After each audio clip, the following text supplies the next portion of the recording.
NHRC यानी national human rights council ने हाल ही में कर्नाटक की कांग्रेस सरकार और केंद्र सरकार को नोटिस जारी करते हुए कर्नाटक में एक 72 वर्षीय कैंसर पेशेंट की आत्महत्या को लेकर 4 हफ्तों के भीतर डिटेल्ड रिपोर्ट मांगी है। क्या है मामला, आइए जानते हैं। टाइम्स ऑफ इंडिया की रिसेंटली पब्लिश्ड रिपोर्ट के अनुसार करीब 15 दिन पहले यानी 25 दिसंबर को बेंगलुरु के रहवासी और कर्नाटक सरकार के एक्स एम्प्लॉय ने आत्महत्या कर ली। वजह, कर्नाटक गवर्नमेंट द्वारा केंद्र की आयुष्मान भारत योजना रोल आउट न करना। ये केस है कर्नाटक सरकार द्वारा run Kidwai memorial institute of oncology का। मृतक के फैमिली मेंबर के अनुसार उन्होंने ABPMJAY का सीनियर सिटीजन कार्ड बनवाया था, जिसके तहत केंद्र सरकार 5 लाख रुपयों का एनुअल कवर प्रोवाइड करती है। जब वो KMIO हॉस्पिटल में पहुंचे तो मालूम हुआ कि वो ये बेनिफिट कर्नाटक सरकार के हॉस्पिटल में इस्तेमाल नहीं कर सकते, लेकिन हॉस्पिटल की तरफ से उन्हें 50% डिस्काउंट ऑफर दे सकते हैं। रिपोर्ट के अनुसार जब टाइम्स ऑफ इंडिया ने हॉस्पिटल के director of incharge doctor Ravi Arjunan से बात की,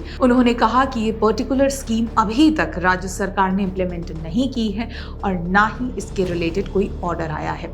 लेकिन क्यों?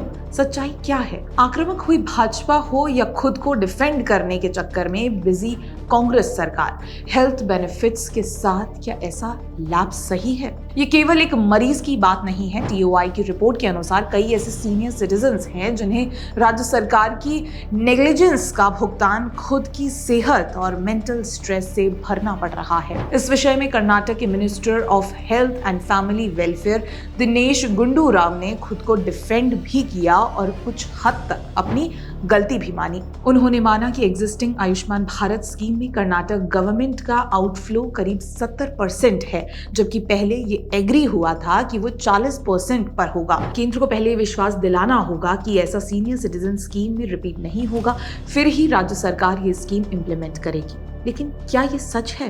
बेंगलुरु साउथ के MP और BJP के युवा नेता तेजस्वी सूर्या की माने तो कर्नाटक के हेल्थ मिनिस्टर खुद 2 स्कीम्स में कंफ्यूज्ड हैं। आयुष्मान भारत के तहत जितने फंड्स रिलीज करने थे एज पर कर्नाटक गवर्नमेंट रिक्वेस्ट, उसमें टोटल 2328 करोड़ रुपए केंद्र सरकार रिलीज कर चुकी है और अभी कोई भी रिक्वेस्ट पेंडिंग नहीं है।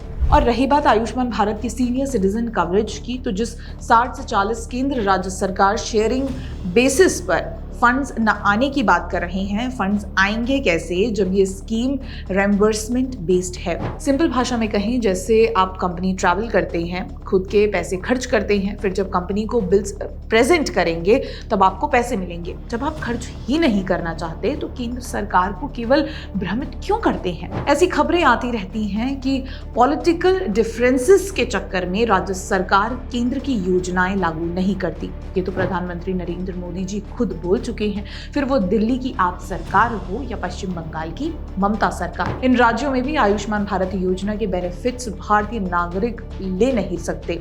अक्सर अपने प्रियजन के इलाज में घर की सेविंग खत्म हो जाती है। ऐसे में जहां पाई पाई की कीमत बहुत महत्वपूर्ण होती है, वहां क्या ऐसे नेताओं का राजनीति खेलना सही है? क्या आपके साथ भी कभी ऐसा कुछ हुआ है या आयुष्मान भारत योजना के चलते आपको राहत मिली है? कमेंट करके जरूर बताइएगा। धन्यवाद।